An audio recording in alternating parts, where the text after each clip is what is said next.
धड़कन ये कहती है दिल तेरे बिन धड़के ना।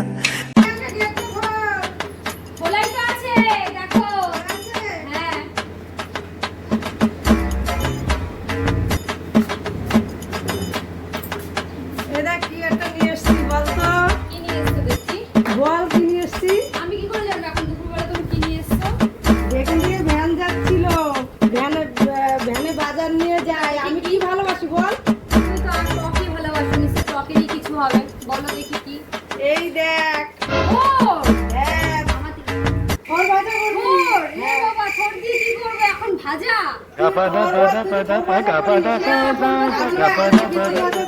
আজকে হচ্ছে এটা দিয়ে থোরগোবিন্দ হবে থোরগোবিন্দ হ্যাঁ মনে আছে অনেকদিন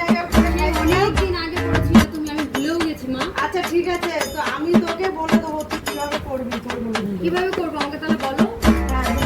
ঠিক আছে এটা নিয়ে যা এটা নিয়ে তো চলো আগে কেটে নি বন্ধুরা তারপরে মা আমাকে রেসিপিটা বলবে আমি মা যেরকম ভাবে বলবে আমি সেরকম ভাবে তোমাদের করে দেখাচ্ছি ঠিক আছে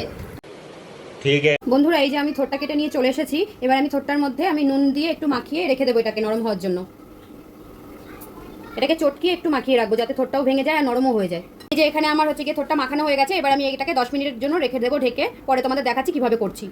আমি আবার চলে এসেছি প্রথমে আমি এই গোবিন্দভোগ চালটাকে একটু ঘিয়ে আমি ভেজে নিচ্ছি চালটাকে প্রথমে ভেজে নিচ্ছি এটাকে আমি ধুয়ে রেখেছিলাম আগের দিয়েই ধুয়ে একটু ঝরাতে দিয়েছিলাম বন্ধুরা আমার চালটা এখানে ভাজা হয়ে গেছে এবার আমি চালটা তুলে রাখবো বন্ধুরা আমি প্রথমে সরষের তেল ঢেলে নিলাম যতটা আমার লাগবে এখানে আমি ফোড়নের জন্য নিয়েছি দুটো তেজপাতা দুটো শুকনো লঙ্কা আর এখানে আমি দুটো দারচিনি 4টে এলাচ আর হচ্ছে 4টে লং নিয়েছি এটাকে ভেজে নেব এই যে আলুটা আমি ভেজে নিচ্ছি এবার এটা ভাজা হয়ে গেছে 1 চামচ হলুদ দিয়ে দিলাম আর আমি কিছুটা পরিমাণে নুন দিয়ে দেবো অল্প করেই দেবো প্রথমে কেন থোড়ে নুন দেওয়া আছে আমার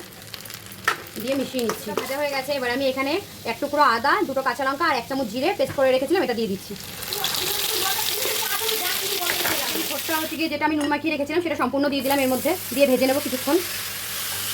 আমি মশলার সঙ্গে থোড়টা ভাজা হয়ে গেছে এখানে আমি যে চালটা ভেজে রেখেছিলাম দিয়ে দিলাম দিয়ে ভালো করে ভেজে এটাকে আমি তারপরে আমি জল এখানে গরম জল দেবো দেখাচ্ছি এখানে আমার চাল আর থোড় মশলা দিয়ে ভালো করে ভাজা হয়ে গেছে এবার আমি এই যে গরম জলটা এর মধ্যে দিয়ে দিচ্ছি পরিমাণ মতো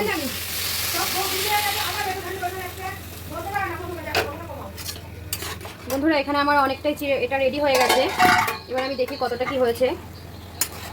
আর একটু জল আছে এটা ভালো করে আমি জলটাকে শুকিয়ে তারপরে ঘি আর গরম মশলা দিয়ে এটাকে নামাচ্ছি তোমাদের তারপরে দেখাচ্ছি আমি 3টে কাঁচা লঙ্কা একটু চিড়ে নিয়েছি এটা আমি দিয়ে দিচ্ছি একটু ফ্লেভারটা ভালো আসার জন্য আর তোমরা অবশ্যই এর মধ্যে যদি চিনি খেতে চাও এর মধ্যে একটু মিষ্টি দেবে কেন এটা একটু মিষ্টি মিষ্টি হলেই ভালো লাগে খেতে আমি কিন্তু অল্প দিয়েছি তোমরা চাইলে তোমরা দিতে পারো আবার নাও এই যে আমি গরম মশলা আর একটু ঘি দিয়ে আমি এটাকে সার্ভ করে দেখাচ্ছি বন্ধুরা আমার থোরগোবিন্দ রেডি দেখো তোমরাই বলো কমেন্ট করে আমাকে কেমন হয়েছে ওয়াও বিউটিফুল